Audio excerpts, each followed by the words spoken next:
Первый день лета во многих странах отмечается Международный день детей. Это один из самых старых международных праздников. Решение о его проведении было принято в 1925 году на Всемирной конференции в Женеве. Она была посвящена вопросам благополучия детей. В этот день в Якутске малышей ждут различные мероприятия для досуга и развлечения. Так, на площади Ленина проходит концерт с участием детских ансамблей и творческих коллективов. А на территории городского парка культуры и отдыха организован конкурс «Автобэби» совместно с ГИБДД. Он направлен на безопасность детей на дороге в летнее время.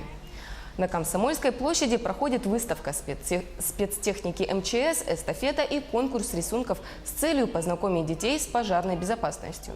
Развлекательные мероприятия проходят и на других площадках столицы. Сегодня, 1 июня, пожарные города Якутска для детей организовали выставку пожарной техники, пожарно-технического вооружения и аварийно-спасательного оборудования. Также наши сотрудники сегодня проводят различные конкурсы, соревнования в пожарной эстафете, конкурс рисунков на асфальте и конкурс чтцов.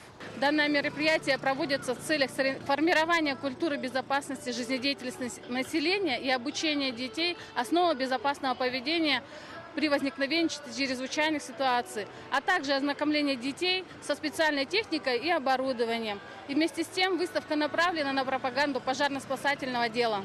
День защиты детей – это такой не лишний повод дать больше внимания детям, провести с ними время. У меня сегодня отпуск начался, поэтому как раз начинается с 1 июня и, что называется, позволяет правильно выставить приоритеты, скажем, на лето.